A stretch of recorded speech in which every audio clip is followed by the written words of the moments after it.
Now at 6, new police body cam footage shows what led up to officers shooting and killing an armed suspect while serving a search warrant. We'll walk you through this video coming up. And with just a few weeks left to go in the legislative session, we're taking a look at some of the bills passed by Oregon lawmakers this week, plus where things stand with the hotly debated transportation tax. And the women of Team USA are glittering in gold this morning. We'll take a look at how women's hockey and figure skating are dominating these games, coming up live from Milan as your news at sunrise starts right now.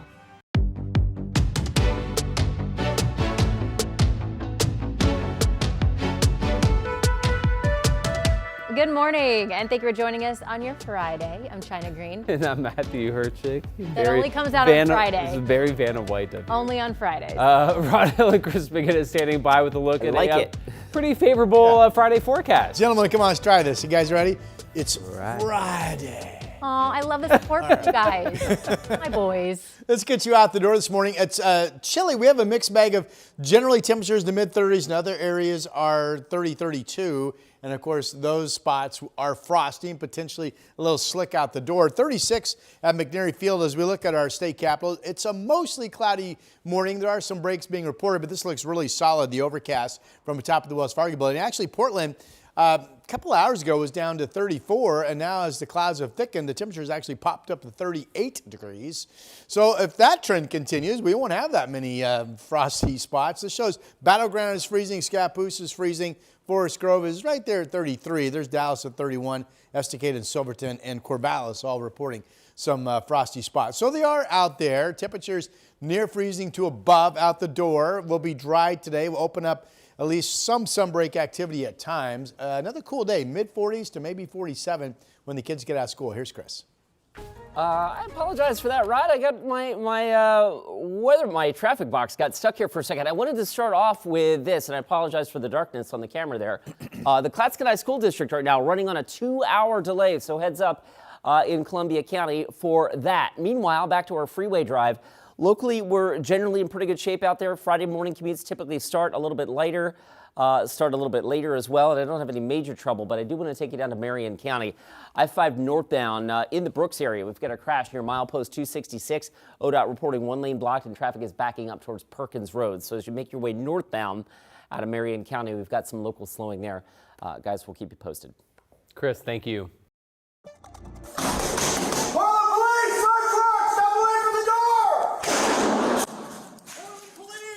New body camera video is showing the moments before Portland police shot and killed a man in the hallway of a Pearl District apartment building. We do want to warn you that some of the video in the story may be difficult to watch, but authorities say Eric Farrer pulled a gun on a security guard at a Safeway a few days earlier and left behind a loaded shotgun with threatening messages on the shells naming President Donald Trump. Police tracked him to an apartment on the morning of February 5th.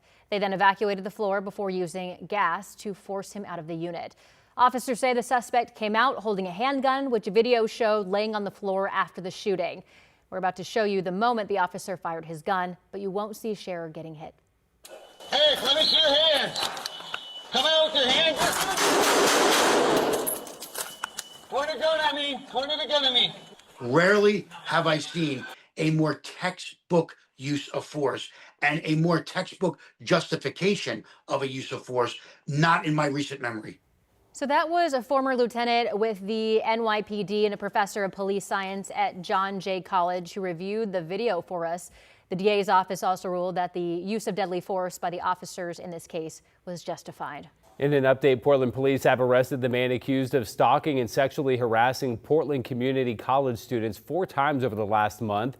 The latest incident happened Wednesday afternoon at a bus stop at 82nd and Division near the Southeast Portland campus.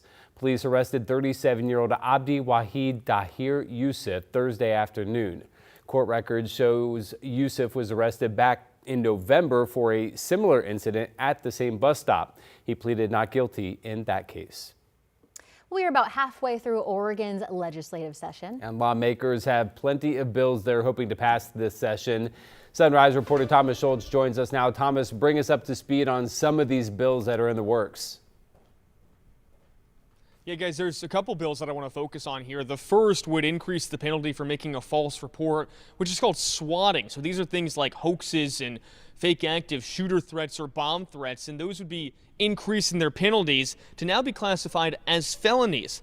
On Thursday, it passed the House overwhelmingly with 52 of 55 representatives voting for it.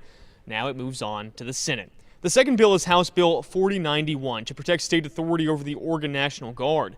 The bill places limits on when the state National Guard can be mobilized by the federal government without the consent of the governor. This comes after President Trump announced he would mobilize 200 Oregon National Guard members last year. Eventually, that plan was blocked by a judge. House Bill 4091 passed in the House. It now goes on to the Senate. And this has been a contentious legislative session. On Wednesday, Republican senators skipped deliberations because of a Democratic-sponsored bill related to a controversial transportation package. A referendum vote over the transportation bill is scheduled in November, but Democrats now want to move it to May. What they're doing flies in the face of 250,000 Oregonians that signed petitions. On the petition itself says this election will be held in November.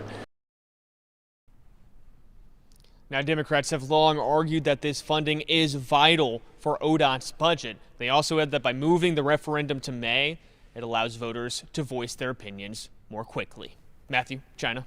Our Thomas Schultz reporting live for us this morning. Thank you, Thomas. Meanwhile, about 35 local students with the youth-led nonprofit Piece by Piece went to Salem to show lawmakers that young people are invested in decisions impacting their futures. They were recognized on the Senate floor and advocated for Senate Bill 1546, which would introduce safeguards for youth interacting with AI chatbots. They also supported funding for career and technical programs and an effort to separate student achievement data so achievement gaps for specific groups can be better addressed. All right, before we get back to Rod and your local forecast, we're taking a live look from our Vancouver waterfront sky cam. It looks like there's some clouds up there, but it's not bringing what it brought the past few days. No, and it's dry. Visibility's good, right? No fog. When we look at the cameras this time of the morning, guys, that's the main thing I'm looking for. What's the visibility look like? Do we have fog? We don't have fog. Here's the Astoria column camera all lit up, and it's beauty on top of the hill up in Clatsop County, where it is reported it is overcast and chilly. A similar temperature to what we have here in Portland. 34 is the number. Here, the Seaside camera looks like it does open up some breaks in the cloud cover. 34 degrees is there as well. Scattered shower threat at the coast. Not a ton of rain, but some of the modeling is bringing some showers just right along the beach at times today. Inland, though, we should be dry today. Mostly cloudy to opening up some sun breaks. Maybe not a lot of sun. We'll see. 32 up in Scappoose, Battleground 31. Notice we're all in the 30s. Some areas are freezing, others are obviously not. Salem 36, Dallas and Corvallis at 31 and 31. The afternoon map, the chance of a few showers along the coast. 40s on the west side. A little bit warmer in Central Oregon today than it's been. This gets Bend up to about 40 and Madras 41. Another day with temperatures in the 30s and mainly dry out across the east. A reminder, it's cold up in the Cascades. Timberline's in the teens. Past temperatures have been in the low 20s at times this morning. So those roadways still have snow and ice coverage over them, so be prepared traveling up into the high country. But down low, 47 this afternoon, and just a nice quiet day. Rain picks up overnight tonight into tomorrow. Occasional periods of steady rain is what the weekend looks to me, both days, Saturday and Sunday. Temperatures will be warming, and notice we get into a wet run tomorrow through Tuesday. The next totally dry day is Wednesday, and that is your update.